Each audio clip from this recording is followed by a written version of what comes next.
Hey, Loco sports fans. Justin Jarrett here with Marcus Walsh from WHHI TV. And it's Tuesday night. It's playoff week. It's Cinco de Mayo. And we got a lot to talk about tonight. A full slate. We had girls soccer, 1, 2, 3, 4, 5, 6, 7 local teams in action in girls soccer. 3 boys soccer teams, a lacrosse team, good God, a bunch of baseball teams. 1, 2, 3, 4, 7 baseball teams, and then 5 playoff softball teams, as well as a couple other skis of games regular season. So just a ton of stuff to talk about. And on top of that, we're going to have BJ Payne jumping in with us here in just a few minutes to preview his All-American football camp coming up on Saturday, which is absolutely like the coolest high school football camp in America. It actually starts Friday. Oh, Friday.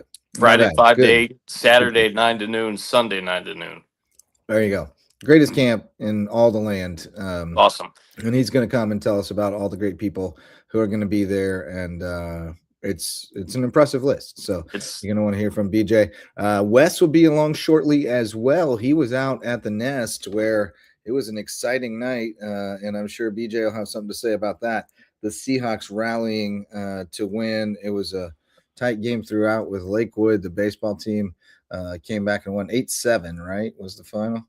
The walk-off for the Seahawks that Wes will be telling us about here in a little bit by Javac. I don't know that guy.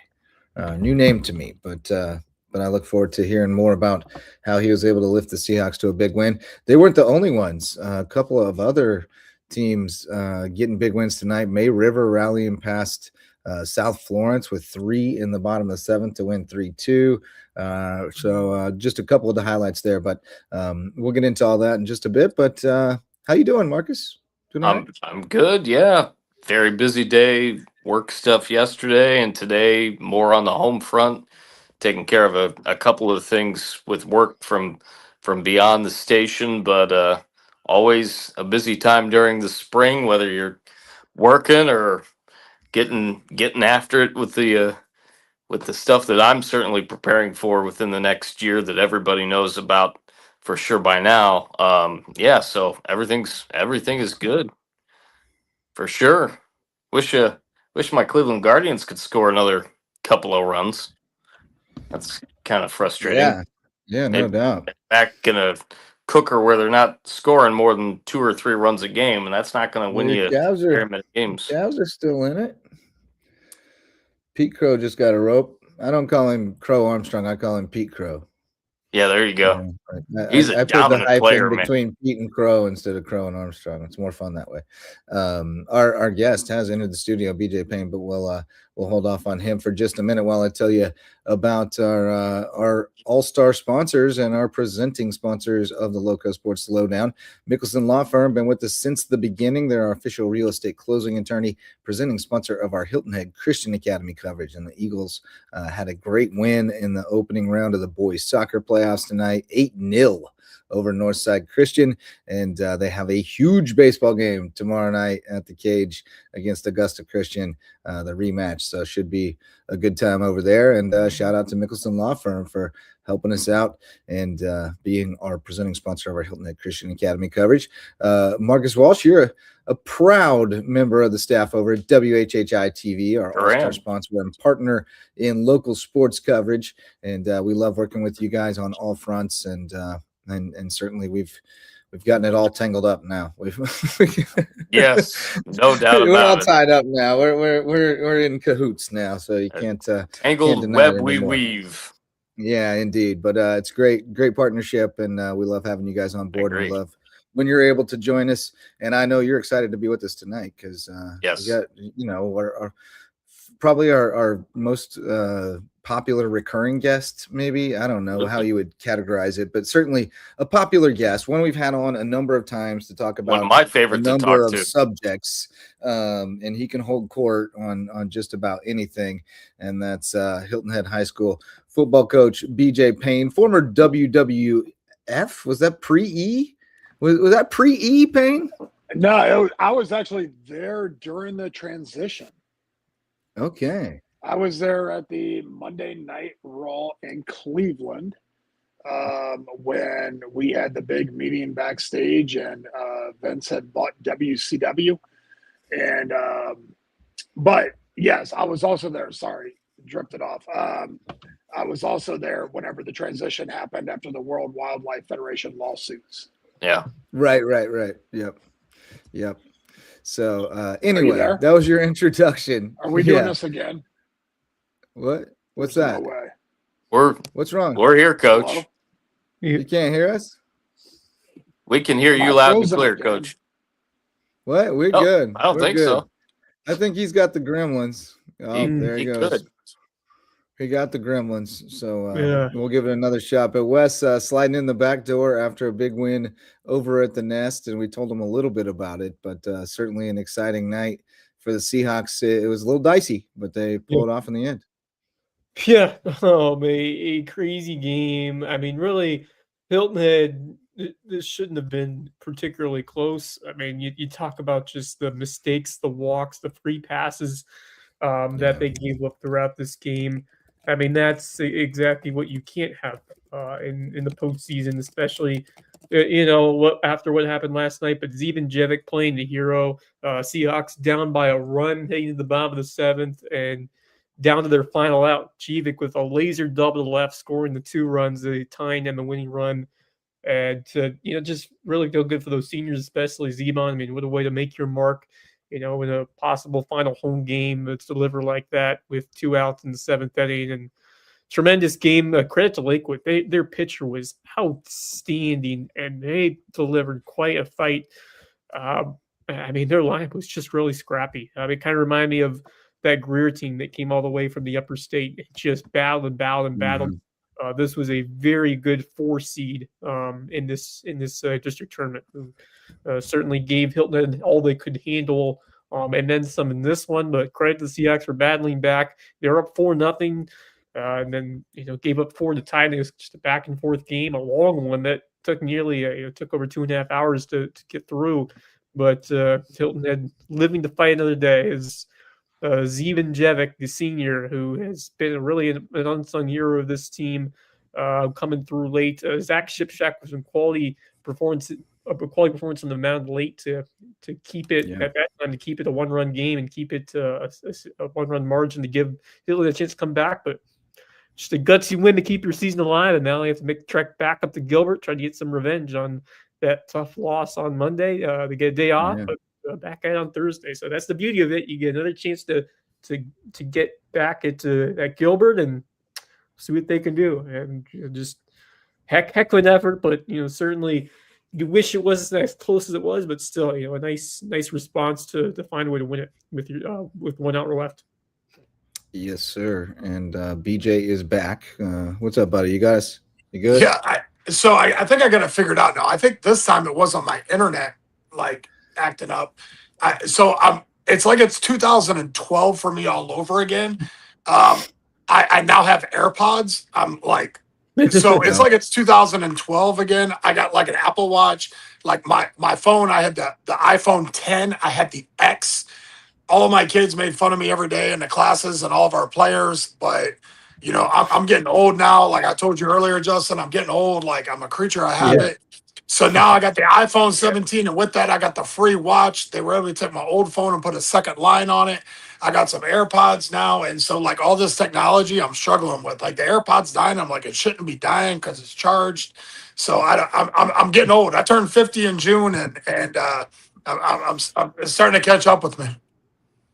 I hear you, brother. I'm 48, so I'm knocking on the door, and I definitely feel it a little more all the time. But my back's aching a little bit right now, if I'm being honest. But were you over at the ball game tonight for the Seahawks walk-off victory? So actually, I was not, because I was back here for this, and I had obviously been doing stuff all night, taking care of stuff for a camp, and Cassius, who just turned 12 yesterday, has become Marcus will appreciate this. He's become a big Cavs fan. Love it. So I have run the stretch with him on Cavs games, and then He's also a big Pirates fan, and so we watch every Carmen start. So, Of course. so do that, and so I was not there, but ironically, at the same time, my phone dinged, and Dr. Williams, Angie Williams, updated me that Zeben had a walk-off double with 2 on and 2 out to win the game for him. Yep. Great win for the Seahawks. You mentioned you're getting ready for a camp. Is there some kind of a camp going on this weekend? I guess, supposedly, allegedly. Pretty big one, right?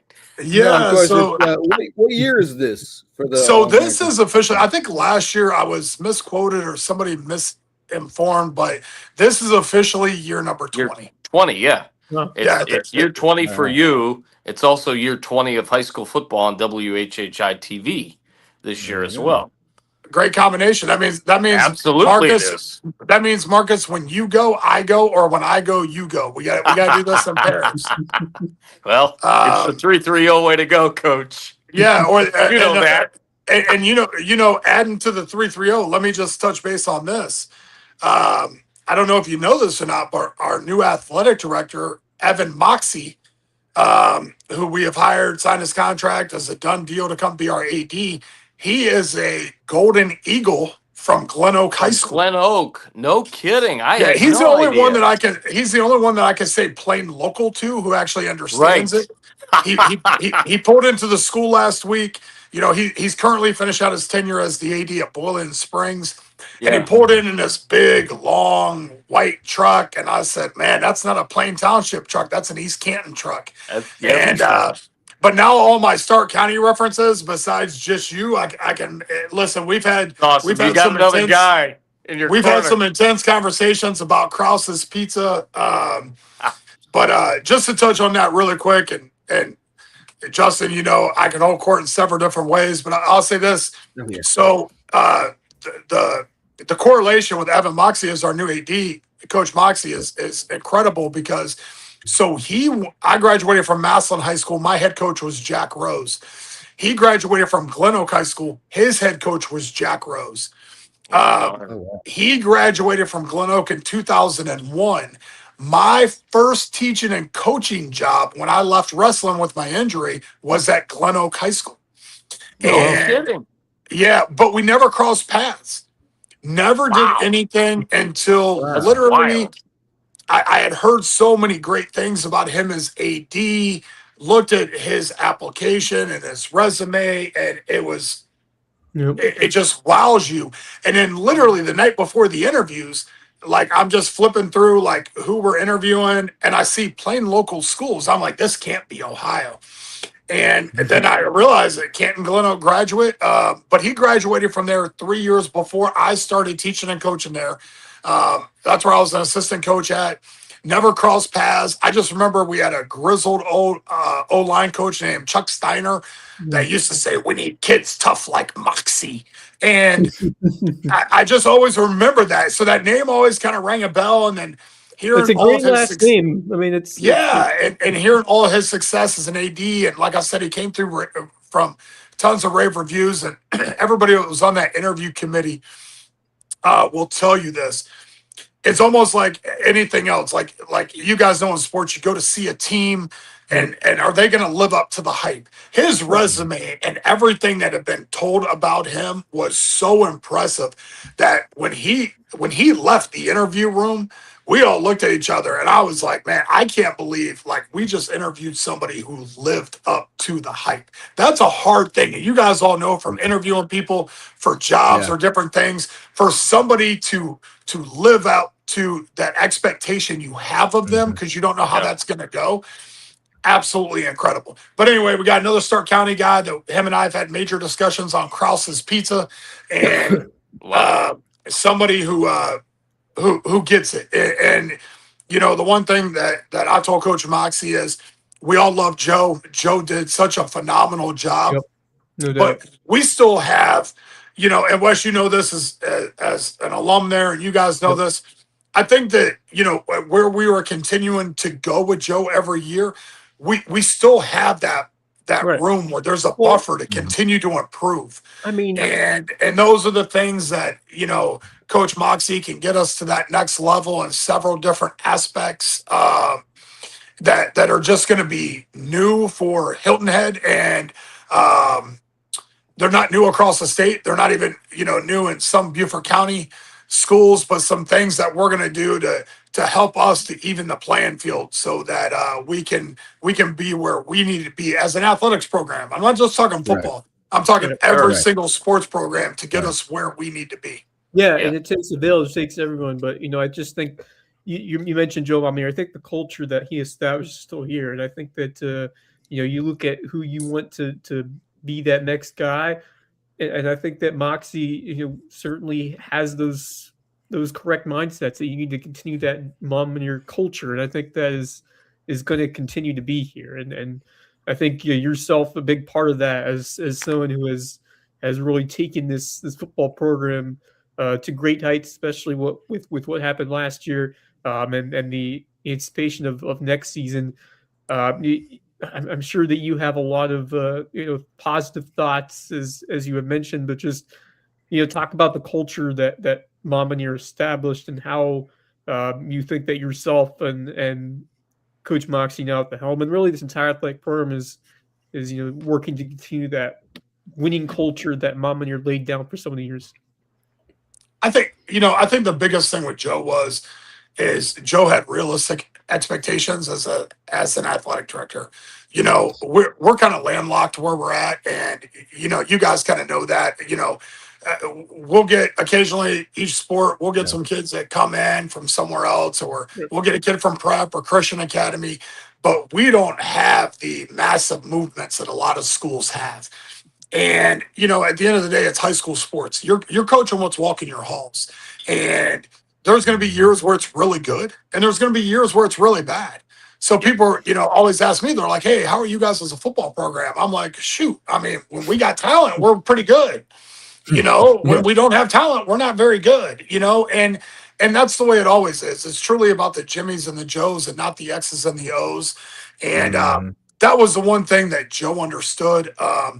I think the one thing that Joe always had coaches' backs, especially in certain situations where, if it was, you're not everybody's going to always be happy, right, with outcomes and parent involvement and coaches. But Joe had a way of rationalizing that and finding the middle. And I will tell you this. Here's the one thing that they both got in common, though, is as the kids say nowadays, low key. Coach Moxie is a big lacrosse guy, even though his background is, he won like 5 state championships as a wrestling coach. His oldest son, Braden, is a major lacrosse dude, and he's 12 years old. So that lax component is still going to be there in Hilton Head. Yes, fantastic. It's good to know. That's good. Yeah. That sport's it's blowing up. Like May River's got it going on right now with with that Rush Club coming in and McCardle being involved there, which is super cool. To have an active PLL player who's starting a club in our town is just unbelievably cool. And this is a place where we get those kinds of things, where we have former WWE wrestlers coaching the football team. It's a weird place like that, but it's also a place that you can pull some stuff off because of where we are, and you've managed to pull off another incredible coup. With your camp counselor list, your coach list for the All-American Football Camp 20th anniversary, and best list ever. I mean, we got like top 5 draft picks in this thing, right? Yeah, I mean, Tay Johnson's a bona fide top 5 pick next year. Sneed, when he got his answers back from the NFL this year, obviously, he's the local kid. Jalen's draft prognosis was very good. He wanted to come back because he truly wants to be a first-round pick. There were several NFL teams, and I'm going to say more than 6, who gave his draft grade back at that he would be, a second-round pick this year. But across the board, then you got Brandon Cisse coming, Rodrigo Blankenship coming back. Peyton Pierce, for the Ohio State fans, Peyton was the one that we kind of knew last year was going to be a guy, and then he came out, balled out, and did what he did at Ohio State last year. And then just across the board, all the guys, Mylan Graham, who was a 5-star, transferred from Ohio State to Notre Dame. But then you got Rodney Dunham, who's a young kid. Rodney's similar to Riley Pettijohn last year. The kid's 17. It just turned 18. And he's going to be a major player at Notre Dame as an edge rusher. So just absolutely love it. And the wild card's always, is Puna going to be here? I don't know.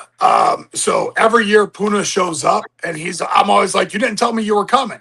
And he's like, you sent me the dates, didn't you? And I say, yeah. And he said, that's because Puna's the only one that's a little bit different, right? Like, we don't fly Puna in. He doesn't let us do any of that. He flies himself in. So last year I put him on all the flyers, and then he couldn't make it. And then so I talked to him on the Sunday. I was like, hey, you didn't make it for camp. And he said, well, it was my daughter's dance recital in Atlanta. And oh man, of course, go to that. Just let me know so I don't put you on the flyer. So actually, Cage, my son is like, hey, you don't have to put on the flyer. I was like, well, it's a bonus, if he comes. I'm not ever. No guarantees. And this isn't a Puna Ford. This is the Sonny Michel, Nick Chubb rule. Where many years ago, when they were at Georgia 8 years ago, the night before camp, they called us and said, hey, we're not coming, but we'll sign some T-shirts and send them to you guys. So I am not a fan of Nick Chubb and Sonny Michel because everything we do here is for the kids. And I think that's the biggest thing. That's why these guys continue to come back.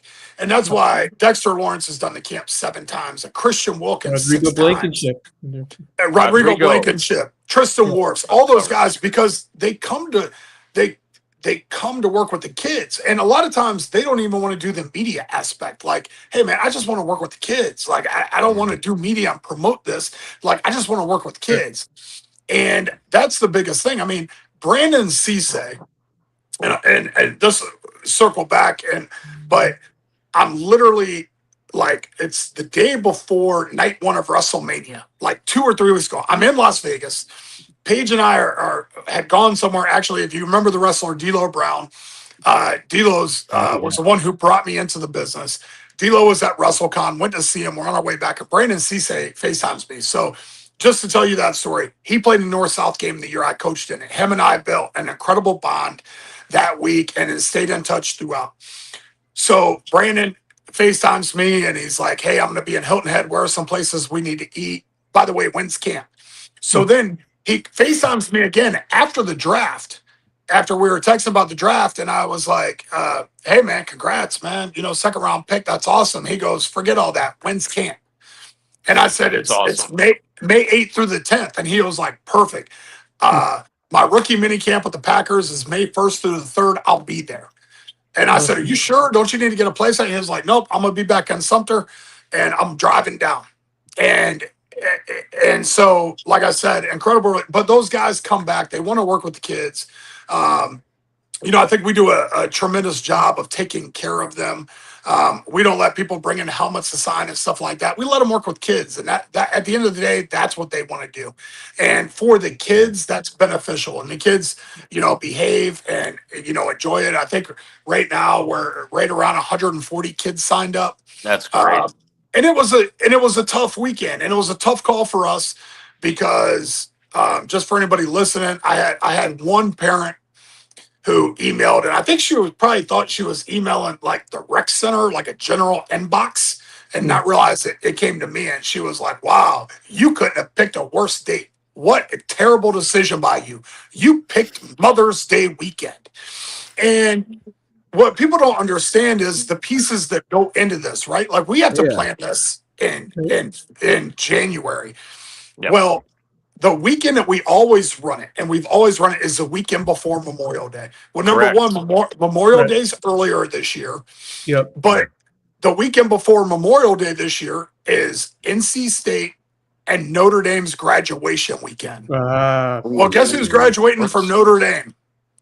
Jalen Sneed. Yep. Yes. So, Jalen's one of the many guys who's taken this camp on like it's his own. And Jalen pushes those Notre Dame guys to come here and work with our kids. Right. So if we don't have Jalen, who else don't we have? Then Exactly. Duke Scott is at Bunch of NC guys. State. Duke Scott's graduating There you from go. NC State. We lose Duke Scott. So that's kind of the piece to the puzzle there. And obviously, I was very fortunate when I married. Number one, I married up. I outkicked my coverage. But number two, Paige was like, I'm a little bit different, but I'm a sports mom, right? Like I'm a boy mom. So for me, the greatest Mother's Day gift I could have is sit in the bleachers and watch my kids play with NFL and college football players. Absolutely. And then she went on to tirade about it's Mother's Day, not Mother's Weekend. And I kind of let her have that moment to herself. But then, I explained that to the parent. I told him, I said, look, we can't, there's going to, in this part of the country, in the Low Country, specifically Beaufort County, you are going to have conflict every weekend from March until June. Look, I'll two weekends for Heritage. You got Seafood Fest, you got Wine Fest, you got Wing Fest, you got Derby weekend, which people are still throwing Derby parties. You just had Yacht Hop this past weekend. And I know all those because our football team volunteers for all those. But there's going to be conflict every weekend, and they said, I explained that to the lady. She said, by the way, in case you didn't know, Mayfest is that Saturday too. And I said, I get it. I also know that Mayfest is from 10 a.m. to 5 p.m. Our camp ends at noon. So you can still make it Mayfest or not to sound, but just say it. Then I'm sorry it doesn't work for you. Just don't bring your kid. Maybe next year it will. But next year we're back to normal schedule. We already know. Next year is May 21st to the 23rd, but it is what it is for this year. And correct. I have to make it work so that we have 5 Notre Dame guys here, including one kid that we know is, as long as everything stays healthy, is going to be a top 5 pick. We got 4 guys from NC State, of which I love the fact that Will Wilson's coming, who we all watched play as a JV quarterback as a 7th grader at Battery Creek for his dad before his dad took the Richland Northeast job. And to have the opportunity to bring him back down here and work with the kids and Cage being, the guy that every year would get excited for this camp like Cassius because he wanted to hang out with all the stars. And now he gets to be the guy that they looked up to. Right. It's pretty cool. But like I said, it's not going to be perfect. This weekend is Buccaneers mini camp. So Billy Schrouth, who's done the camp last 2 years, will be at Buccaneers mini camp. And in case you guys don't know this, Gaston Moore will be at Tampa Bay Buccaneers rookie mini camp. Oh, fantastic. Really? Nice. So they had him in for the local tryout. He blew it away, out through everybody there, including 2 NFL free agents. And so he got invited to rookie mini camp. So really excited about Gaston. What a great opportunity for That's Gaston. incredible. Well deserved for him. One of the guys who I really enjoyed getting to know, interviewing when I first started here at LowcoSports. So good for him. And it's gotta feel good to see these kids that you mentored and you coached. You get all these kinds of opportunities because I just feel like it's gotten better and better and better in terms of seeing a bunch of your fellow players excelling at the college level, excelling at the pro level, and that people are starting to really understand that Hilton Head has been able to produce some tremendous football players. And I just want to hear your thoughts on continuing to see guys shine at these advanced levels of the game and how cool it's been for you to be able to contribute to what they've been doing. It's awesome. And Justin and I have talked in depth about this over the years, and we've talked about it on this podcast is, probably a long time ago, probably 15 years ago, my why in this industry, business, life, whatever you want to call it, changed. I'm not saying it can never happen, but it's going to be in the reality of things, just because of where you have to go. I may never win a state championship, but I can make a difference in kids' lives.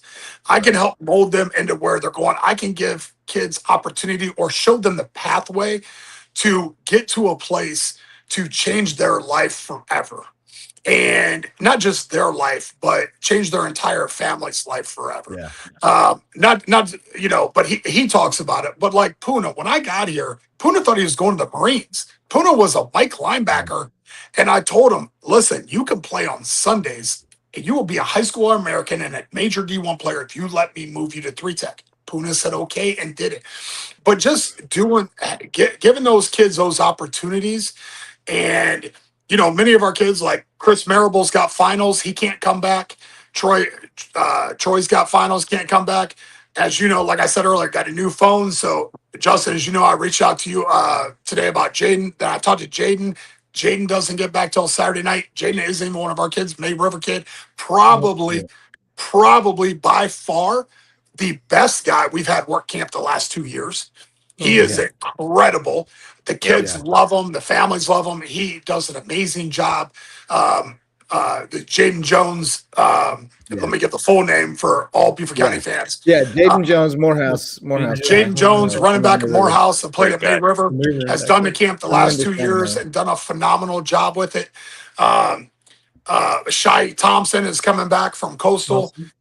We were able to secure that commitment today. So I just love the fact that these guys, I think we've done it the right way to where these guys want to come back. They want to get back. Exactly. They want to help the next level. The Gator football program came back last year, first time in 5 years.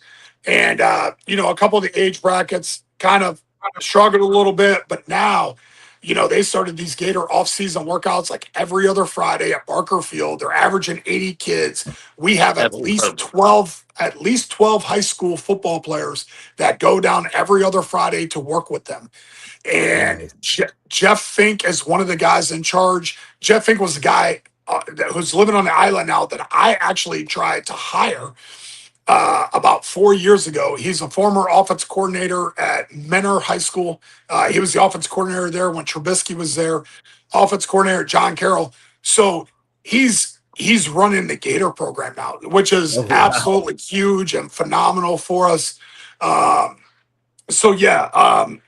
Just getting all the kids excited and hopefully continuing to feed off the success we had last year. I think I've talked to you about this before, Coach, but I definitely want to broach this question again because of the fact that we're talking about all the Ohio connections. Year 20 of this camp, but it did not start for all the success that you have had here. It did not start here. It started in Ohio. So talk about how you were able to orchestrate all of that all those years ago, start to make those connections there, and then bring it here when you guys moved here. So that's a pretty incredible story. So I'm an assistant coach at Glen Oak High School, defensive line coach. I get my first head coaching job at Lexington, Ohio. I was an assistant coach at Glen Oak for 3 years. Same school Evan Moxie went to. I go to Lexington. My first year there, I bring in 4 Glen Oak alums to work the camp. A kid named Nick Palmer, who went to Illinois. A kid named Brandon Long that went to Michigan State. Sorry, 5. Nick Smith, who went to Michigan State. And then 2 guys that people are pretty familiar with. One's name's Mike Hartline, and the other one is Brian Hartline. So those 5 come to work the camp, and they're all at their colleges. They're all freshmen. So Hartline now is obviously the head coach at USF. His brother Mike is the quarterbacks coach there for him now.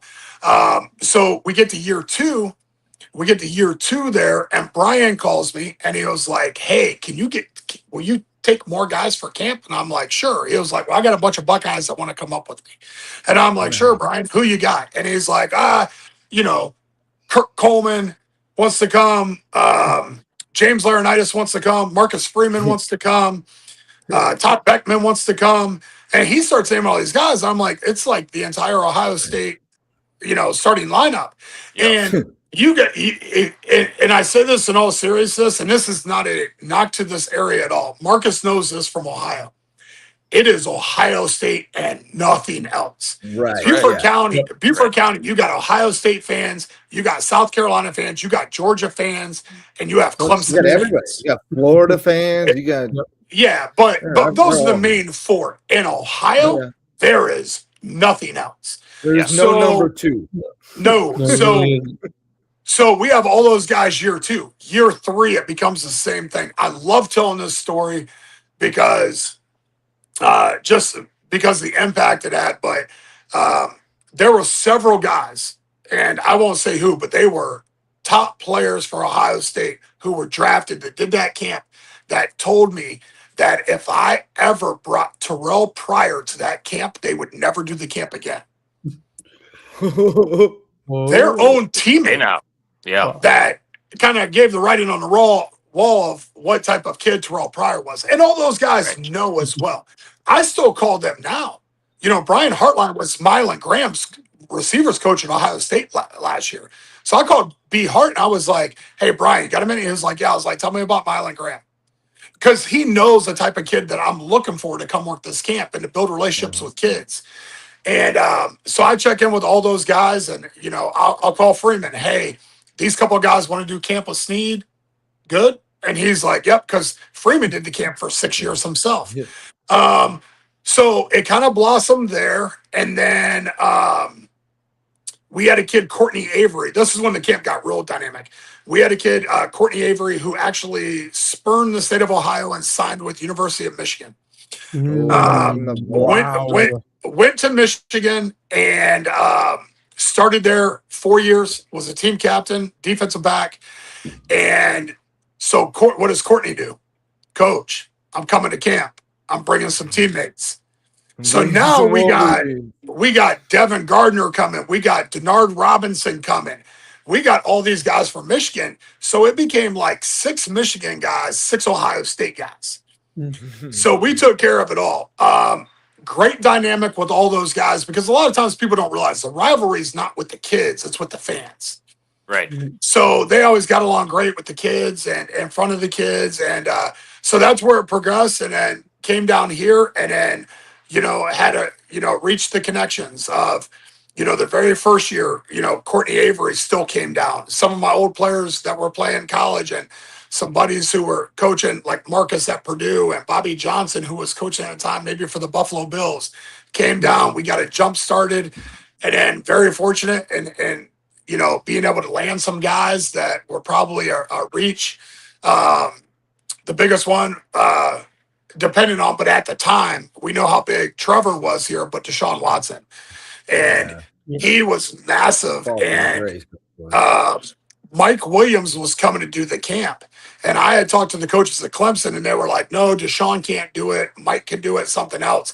Mike Williams calls me, and he was like, hey, coach, you didn't want Deshaun to do the camp? And I was like, oh, I would love for Deshaun to do the camp. And he goes, he's in the car with me right now. He says he wants to do it.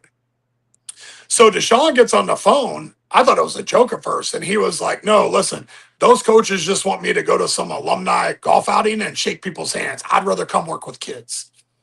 So I will be at the camp. And that's just kind of how it goes. And it goes word of mouth. And they love coming here. And it just continues to spread. Like I said, have guys calling. I talked to Raekwon McMillan yesterday. Andrew Massey sends me a video clip yesterday of him working with Raekwon at this camp 8 years ago.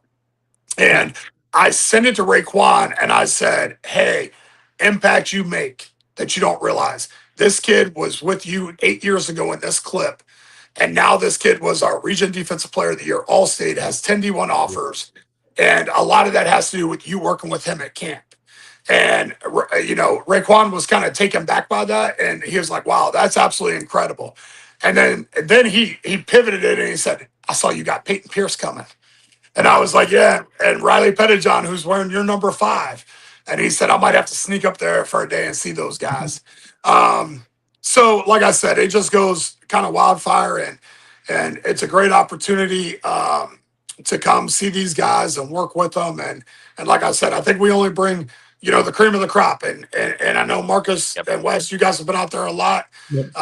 Justin, you got a million things going on. It's hard for you to get out there, but it's just, those guys are so good at working with kids and they have a good time. And, and I love the fact that kids can watch the NFL draft and know they were hanging out with Jeremiah Love 2 years ago.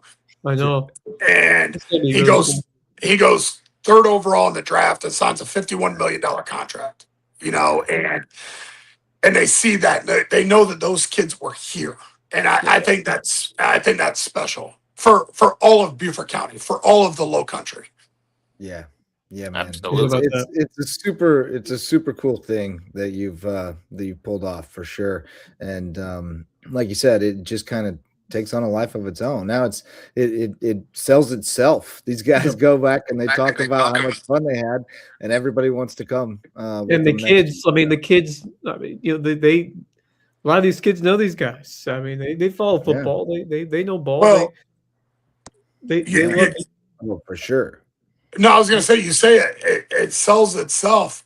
Right. This year, I think, was the highest number of registrants we had without even announcing the lineup. Wow. Whoa. Like, we hadn't even set given. Like, we had just put out, like, the rec center put up, like, the registration link. And there was like 40 or 50 kids already signed up because they know what we're going to bring. They've been refreshing, looking for it. They know it's like Christmas. Who's coming? And then, I do the social media leaks, and then all the kids have come into camp in the past. I'll do special surprises here and there and add some things. But yeah, like I said, record number this year of kids who signed up, not even knowing who was coming to the camp because, like I said, I think we've built something pretty special here to where they know that that we're gonna have a loaded lineup every year. I hate to bring this question up, but I feel like I have to, especially for everybody that is going to be out there. You said it's going to be crazy. I bet Wes is going to be there. Kevin Libby and I are going to be out there likely on Saturday. I know that Marcus Walsh is not about to bring up. I know he's not going to bring up weather. Yeah. Well, are there any thoughts on like a backup plan, whatnot? It looks kind of spotty all weekend, unfortunately. So here's the great thing, right? Is that you don't know what the weather is going to be until Friday afternoon. Right. Yeah. Right. Because literally 3 days ago it was 75 and sunny every day.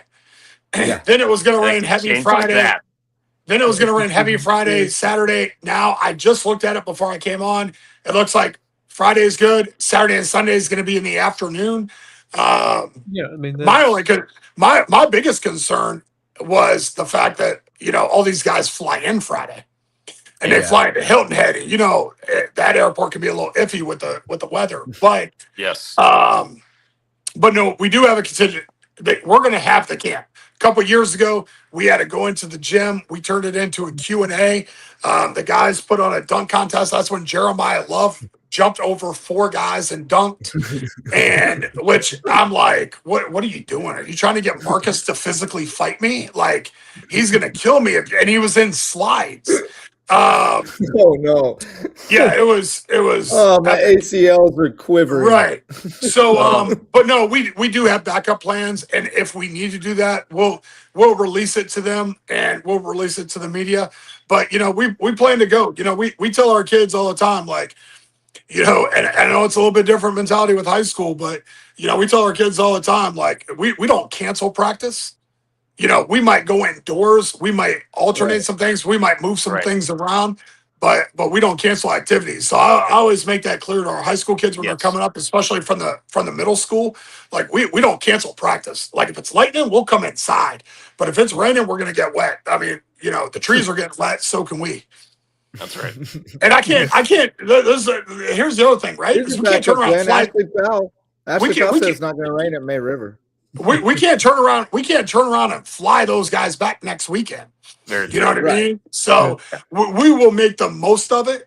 And I jokingly told somebody, if you did though, I told somebody the other day. I said if we have to spend 20 minutes with 150 kids in a circle with Jalen Sneed reading a Dr. Seuss book in the middle of them, we're going to do it.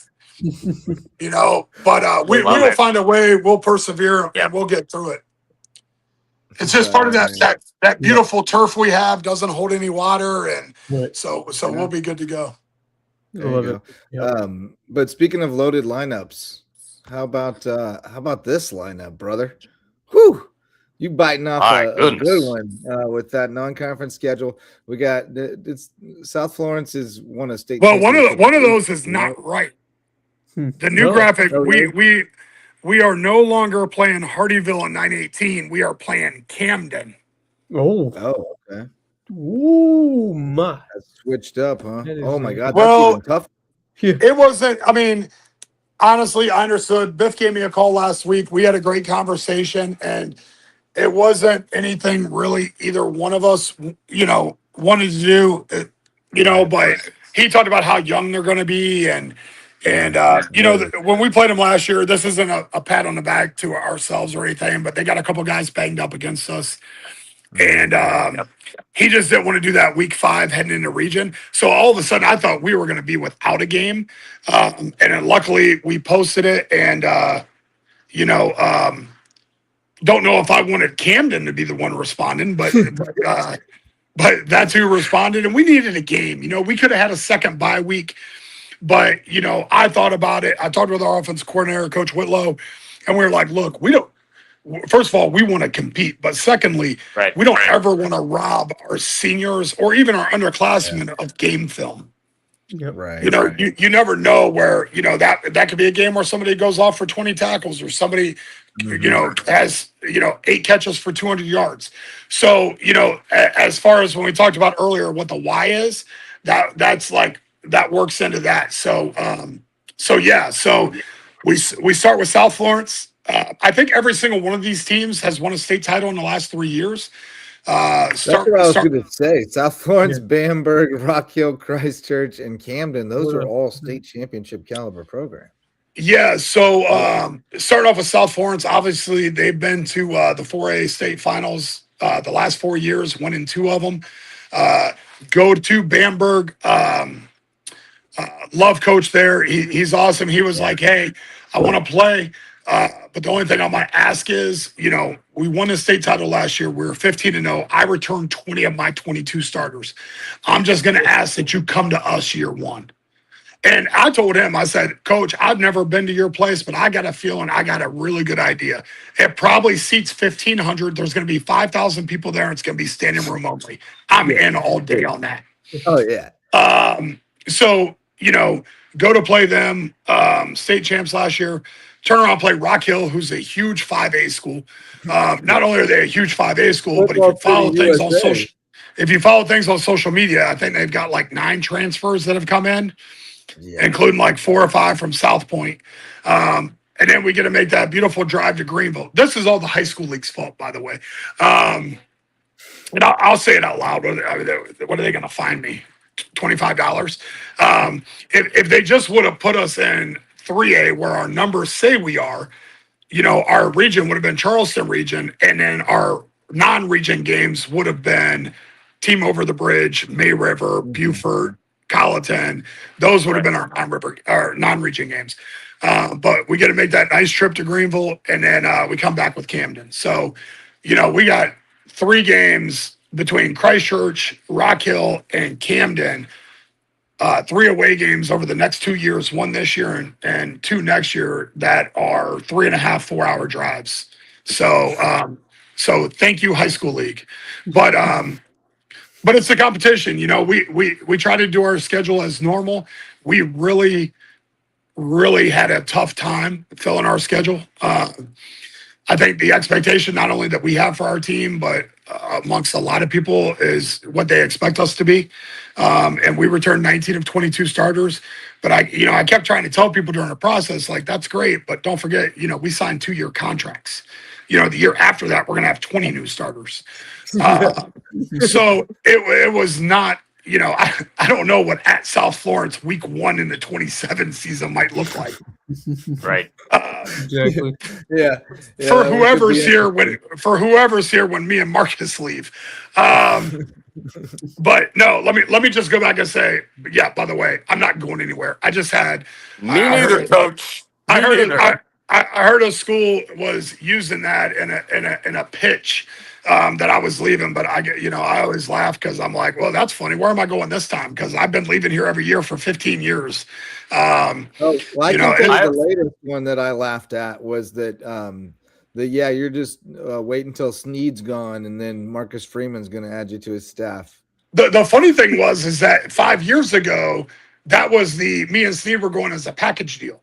And then it was after Steve gets his feet wet for 1 year, then I'm going there. And it's like, every single year, somebody says I'm going somewhere. I was going back to Ohio. I was going back to Massillon.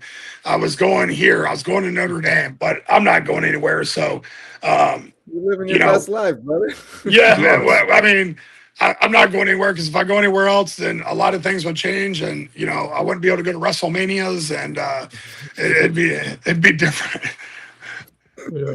No doubt about it. I'm like, I always say I'm the biggest extrovert introvert in the world. Like, as you guys know, I'm very outgoing. I could talk for hours. I can hold court. I can do this. I like to have fun.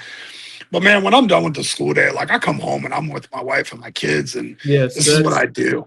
Where it has to be. Yeah. I mean, it's what I do. Like I sit down and watch games with Cassius, and this is what we do. And King's outside jumping off of something. We're just hoping he's coming in without a cast on every night. There's nothing that beats being a father and being a husband, and just those experiences you can't replicate. Those are important. Those are very, very important. The best. And by the way, since we're talking about it, and we're talking about just everything, I don't know if I'll be on the podcast in the next month or not again.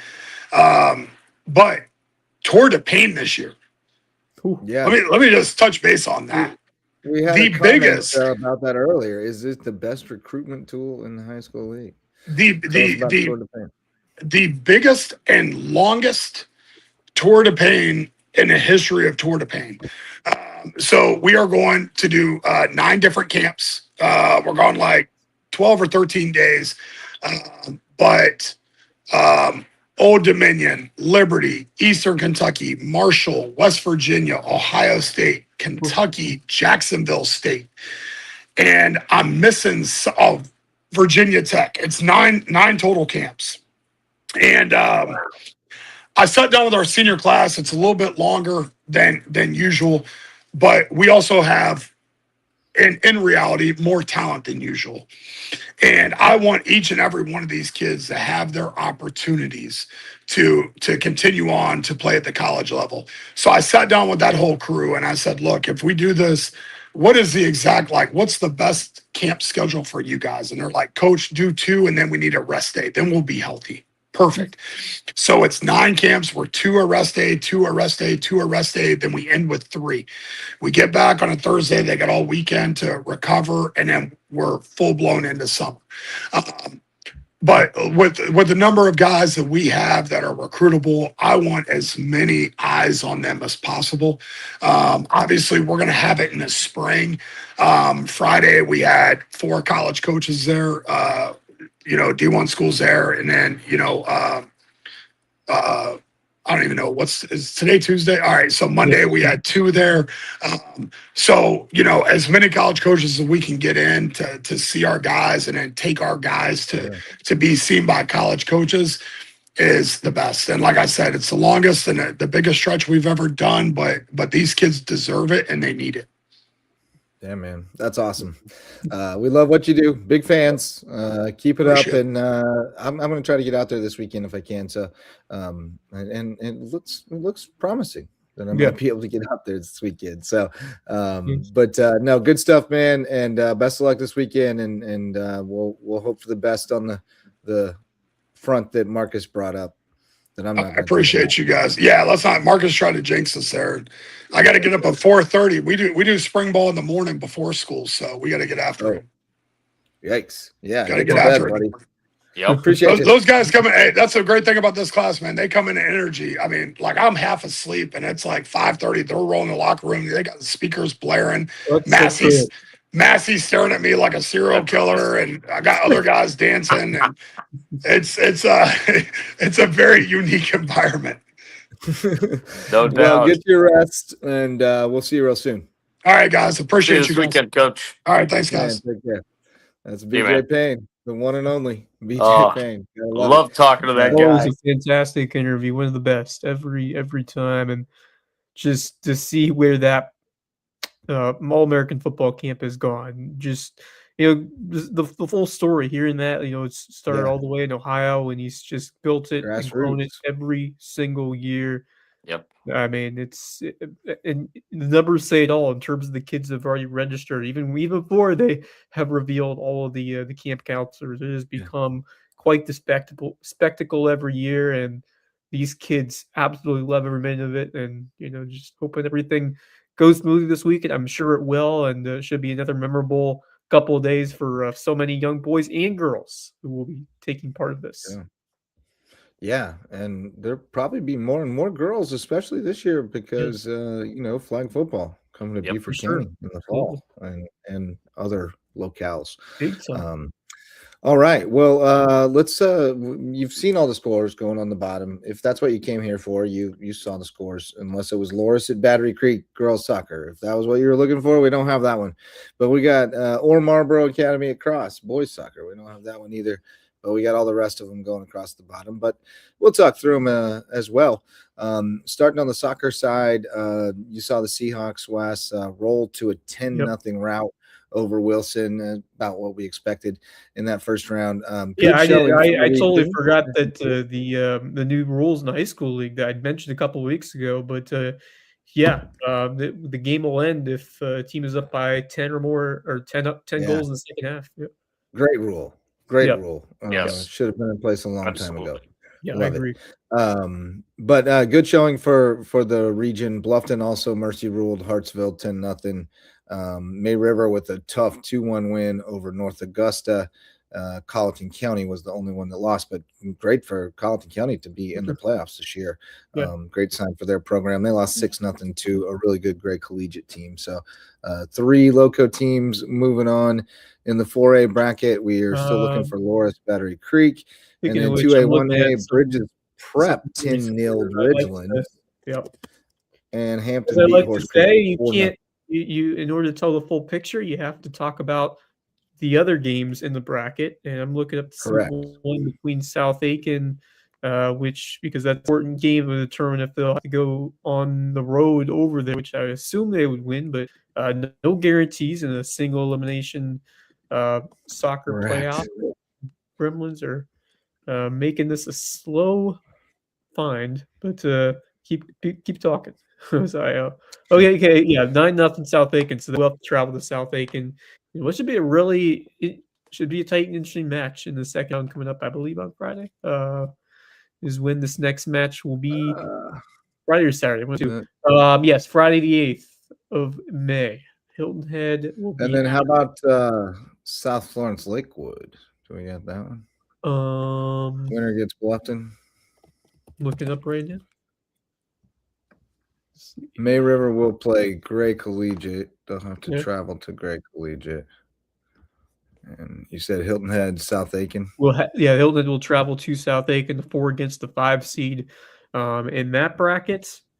And as well, let's see here. South Florence, 10-0. Another mercy rule win this time for the Bruins. And so, South Florence, the dominant win over Lakewood. So no surprise in any of those matches. Yep. All right. South Florence. So Bobcats against South Florence. We had a lot of history with South Florence already, and we added some chapters to it tonight. Cody Slaughter, the former AD over there, now at Beaufort. Yeah, coming to Beaufort, Bluffton to South Florence to Beaufort. Bamberg before that. He's a Bamberg guy originally. But no, we had a little more drama with them tonight. South Florence softball beating Bluffton 8-0, but May River baseball walking off South Florence 3-2, down 2-0, going to the 7th, and they scored 3. Let me pull it up. Jordan Reed walked to start it. I know that, and then somebody else walked. How about 2 walk-offs in one night in the 4A Loco? Right. With impressive. May River and Hilton. Yeah, good stuff. Yep. Jordan Reed walked, then Micah Morgan walked. They both stole a base, I guess. I don't know how they got it. No, they didn't. They didn't steal a base, but then Talon Putnam, do the Chickens have large talons? Putnam with the RBI single, and that made it 2-1. And then Beckman with the ground out to score another run that was tied up. And then the catcher, Aiden Michaud, he's had such a great year. And he came up with the walk-off single up the middle to give the Sharks a 3-2 win. And they stay undefeated and will await the Bluffton South Florence winner in the district final. So good stuff. Wouldn't that be something if the Bobcats can stun the South Florence Bruins? But heck of a job, comeback effort from this. It's not out of the.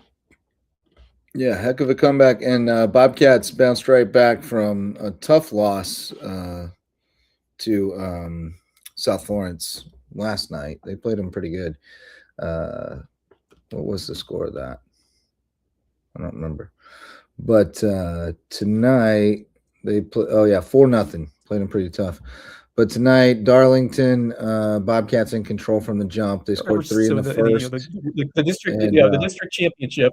4 in the fourth. What you had to do, you had to have played the second game. What I was trying to say was that if the first game, if the team with one loss won it, then with that forced the deciding seventh game, they would play it right after. Now that game wouldn't be played until Monday. Yep. So. Yep. Sorry, I think I was cutting out for a second. I might have talked over you because I didn't. No, I was clarifying because there were a lot of years where it was you played both. Right. It used to be they played them back to back. That's a new change, and it may not be universal. It may be in some classifications and not all. I'm not positive. That does happen sometimes. And also the better seed we host. So obviously, Mayo would be best seed. So that that would be a case if, say, a lower seed got to the final, right? And they lost, better seed we host. The second, of course, May River would. So May River would host regardless. Yeah. They'll be at home throughout, no matter what. Now throughout the district. That is true. Yeah. Okay. Gotcha. Just clarifying that, but terrific comeback win from the Sharks. What a season that they have had. I mean, just unflinching in big situations, and credit that coaching staff, credit these kids, man. They are scrappy and they are going to battle you till the very end. But I sent you. I'm not sure if you showed it earlier in the podcast. I have not. Zeben's walk off. We'll have to take a look at that. You'll have to give me a minute, but I'll get it over to my computer. This was. Yeah, I did not see it coming. 2 outs, and they just couldn't quite find a way to put those. It just seemed like they were really struggling late in that game, and they were able to get a couple of base runners on. One was via a hit by pitch, the other was an error on a fielder's choice. So they, Lakewood gifted them a couple of base runners, and Zeben cashed in on just a beautiful swing over the left. There he is. Send him. Get in there, buddy. Woo! There we go. Fantastic. Gotta love a walk-off. Especially bobbing at third base. Yeah. Especially when it's a senior in what could be his last ever home game. We would live with the walk-off there. It's awesome. Yep. Unbelievable stuff. Love it. That's why we love what we love. Yes. And what we do. Good stuff. Yep. So yeah, huge night for those teams, May River and Hilton Head and Bluffton, all winning their baseball elimination games. Swansea dominated Battery Creek 20-0 in 3A. Bridges Prep 21-0 over Mullins, and Andrews 16-1 over Hampton County. Palmetto Scholars 17-6 over Hardyville. So I look forward to the contraction of the playoffs next year that is coming. There's going to be a fairly significant contraction of the playoffs next year, much less other than first and second place in regions. That's only going to be the only guaranteed spots. Everything else is going to be RPI based at-larges across all classifications, and it's going to be better. It's going to be a lot better. We're going to have way less of these 20-0 and 21-0 baseball games and 56-0 football games in the first round that just don't make sense. I mean that's obviously the right decision by the high school league, because there's it's tough for the team that has to come there, traveling several hours, and then you just know there are certain we've seen upsets before. They're very rare, and it doesn't make too much sense for a team to go all the way there and to have a game that could get out of hand quickly. So right. Yeah, and and usually the team that's getting beat like that in the playoffs isn't really. And that's the regular season. That's the point of the regular season, is to decide those spots. So. Right. Yeah. And that's coming as a coach of a team that is in the playoffs by default. And, we're going to give them hell. We're excited about it, but it's going to be an uphill climb for us. I don't know that we deserve to be in the playoffs necessarily, but we are. We don't make the rules. We just play the games. Yep. Over on Softball Diamond tonight, we had some regular season Skiza games. Their tournaments this weekend. JP2 9-0 over Carleton Prep. That's an impressive win for them. Ooh, wow. And Cross took a doubleheader off Thomas Hayward, 16-5 and 21-10. And then 4A playoffs getting started. May River 13-5 over Lakewood. Colleton County 10-9 over Airport. So the Cougars will come to the tank, where they've already been once this year, to take on May River again. And they played each other in the playoffs last year too, so they've seen a lot of each other. South Florence 8-0 over Bluffton, and North Augusta 8-5 over Beaufort. Tough game. Eagles gave them hell, but came up short. And then in 3A, Dillon 8, Battery Creek 0. So that's all your. Oh, and then there's one big thing I missed.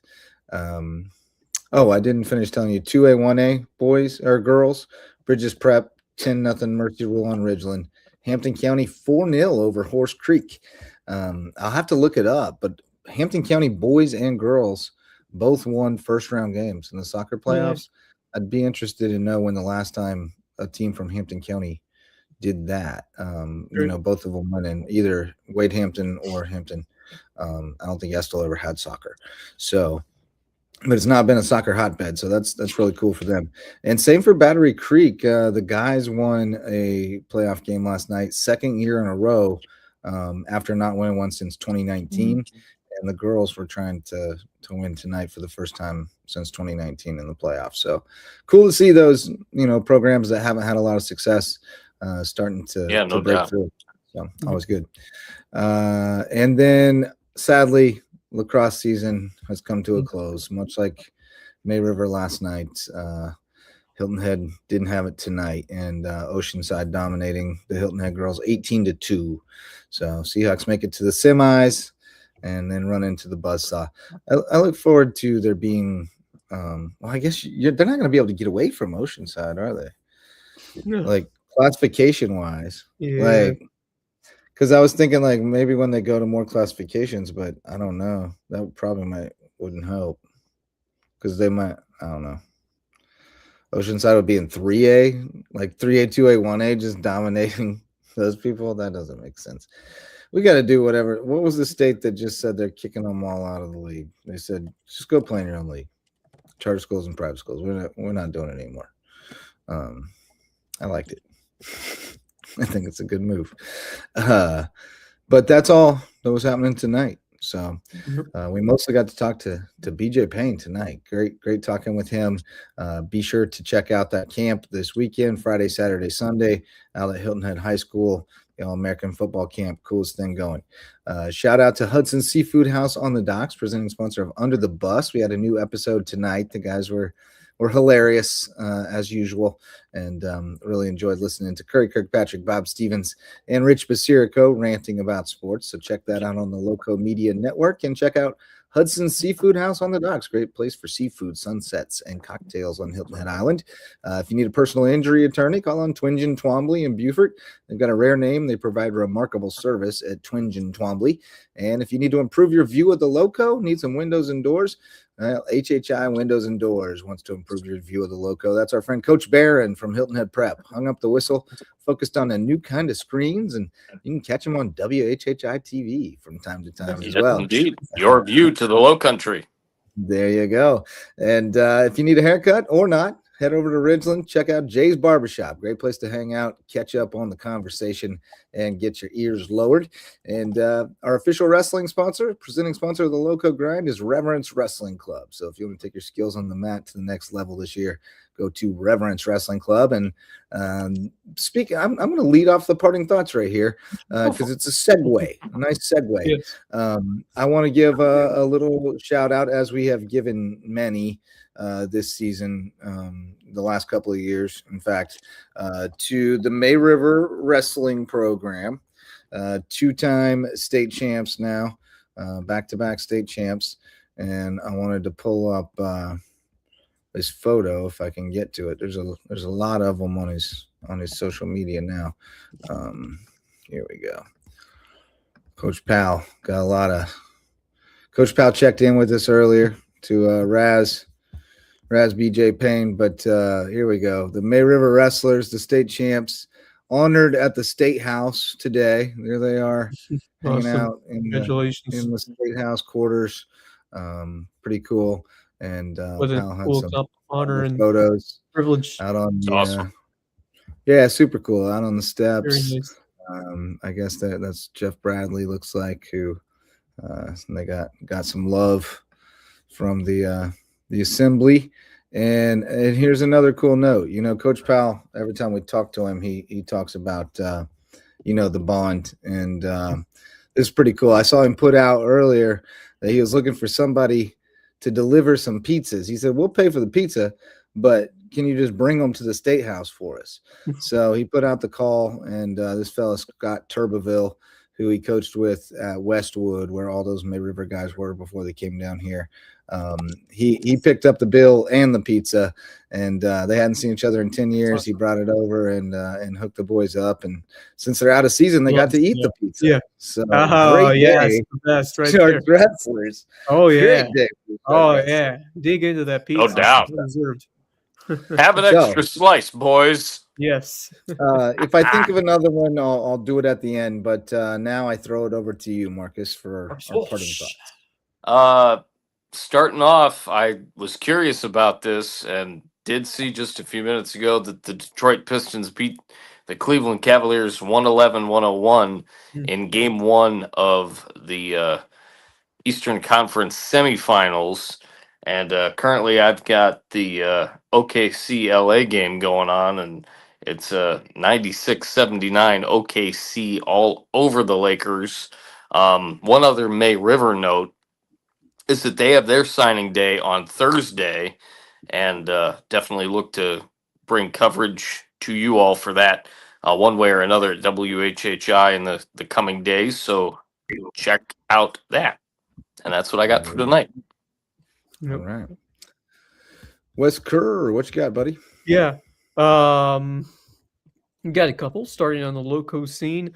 I mentioned him a couple times this year, but we have a couple, not just one, but two members of the Southern Athletic Association of Baseball All-Conference Awards. One of them who we've talked a lot about, Brad Larson, has had a tremendous season. Is named to the first team outfield, all-conference, terrific season for Brad. As I pull up the stats right now, 373 average. He drove in 41 runs, 7 home runs, slugged 571. Terrific year at the plate. OPS over 1,000. So, oh my God, he has really shined at this level with the Rhodes Link. So big congratulations to him, and also incredible. Yes, and also congratulations to Jackson Stanyard, who also was named to the first team for Hilton Prep Dolphin in relief duty this year. Stanyard, a 2-0 record. He appeared in 13 games, a 3.31 ERA, struck out 40, walked just 9. Incredible consistency this year from Jackson Stanyard. So congratulations to both those young men. Good to see the Rhodes College squad represented by a bunch of Lowco standouts. So truly, props. I mean, like, those are two guys who really they won the game. Like, that's where you want to end up at a place like that. Yeah. Rhodes is a legitimate academic institution, Oh, and yeah. those guys are getting an opportunity to not only play but contribute in a big way and be a part of something cool. So super cool that two kids from Hilton Head both wound up on that roster, but hopefully not the last. Hopefully get some more local talents getting opportunities up there. Yeah, fantastic. Good to see that. And then it's been a rough start for the Red Sox, but they've been finding some form recently. They got another win tonight over Detroit, but the big story was the benches cleared in the game after Framber Valdez hit Trevor Story with a pitch. Right after Contreras and Wilyer Abreu both went deep with back-to-back home runs. A very rough outing for Framber Valdez, who did not have a good time of it tonight, and the anger certainly showed. The inconsistencies with him on the mound as he hit Trevor Story right in the back with a 94-mile-an-hour fastball. So, and then the benches cleared after that. Even the bullpen, some of the guys in the bullpen cleared out in the fourth inning of this game. But Framber Valdez, who at one point was having a pretty nice career, but he has had his share of struggles and definitely didn't look at the part tonight. But good to see Boston gaining some momentum.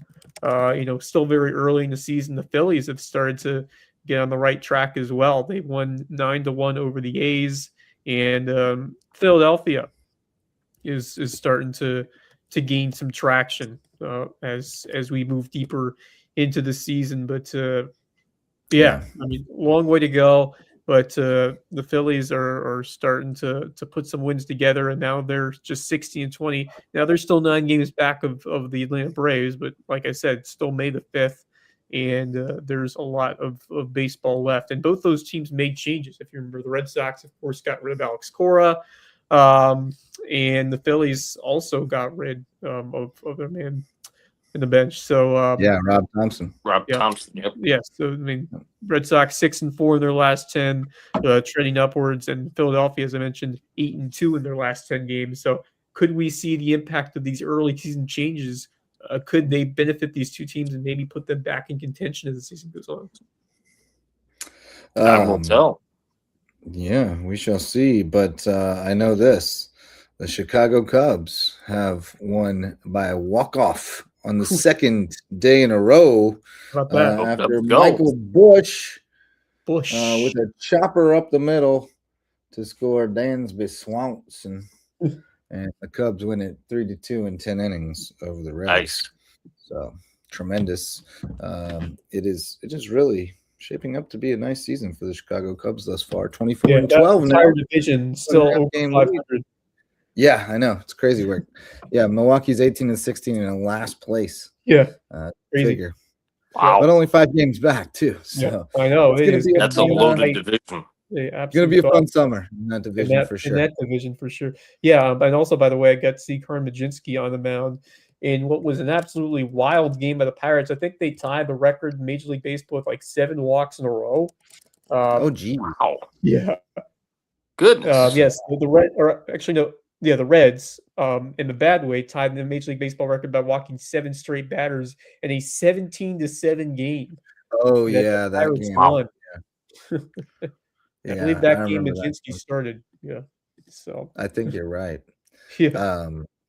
All right. So I gave you that one about the Sharks. I got another local one because I remembered this. You guys recognize this lad? This is from the boy, they grow up fast department. Do you recognize this fellow? Surely not. But you knew him a few years back. Luke Foley of Hilton Head Prep baseball fame. He was at Erskine for a couple of years, and then he transferred to West Liberty, and he's finishing it up. Senior day. Luke Foley. Cow. Very, very quickly.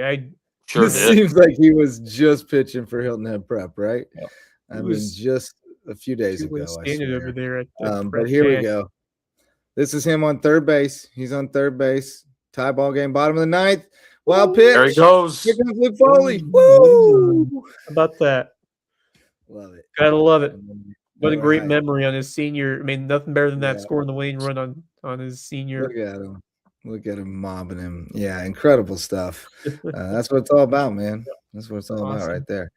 He was a tremendous player at Hilton Head Prep. Looked like he kind of fought to get on the field a little bit at West Liberty, but got a great opportunity, there to score the winning run. So cool stuff. With that, I think we can call it. Great show, by the way. Really good stuff. Yeah. A lot of stuff to talk about, a lot of stuff to cover, and always great to have BJ Payne. Before we get off, I would just and before we wrap up, let's take a look and see what we have tomorrow. That's a good call. Loaded slate up, including some boys soccer matches. We got Hilton Head. Yeah, May River at home against Aiken, Hilton Head at home against Brooklyn Casey, and Bluffton at North Augusta. And then the most anticipated baseball game of the year, at least to this point. Hilton Head Christkemi, Augusta Christian, the rematch tomorrow night. After a 1-0 duel the other night. And it's very likely we can see a similar pitching matchup. So we'll see. We'll see who Hilton Head Christian rolls out. They might go back over to Sparger. They got a lot of options at their disposal. So that's the benefit. Doesn't have it. They can go to the next guy. This point is that you got a bunch of guys at your disposal. You can decide on whether you want to decide on who you want to pitch. So they've got a very favorable and enviable situation to be in. But all the same, this is your only chance to win at home, because if you lose, you have to go neutral, back on the road. And all the momentum swings the other way. Right. So Hilton Head Prep on the other side of that, they got to go to Williamsburg tomorrow, and they need to win to force the if game. And then girls soccer Skiza semifinals, Hilton Head Prep hosting Christian Academy in Myrtle Beach, and Buford Academy traveling to Cambridge Academy. So a little bit lighter schedule tomorrow, although we may have some games. But some very impactful. Marcus, are you going to Christian Academy? And we're missing some because we got a softball game tomorrow. 1A softball starts tomorrow too. Hardyville hosting Palmetto Scholars. Yes, I know Max is going to be there for sure. I may. I'm kind of a little bit more of a game time decision because I have a couple other things always busy with stuff. So he said he will be there tomorrow. He told me he will definitely be there tomorrow. Okay. Great.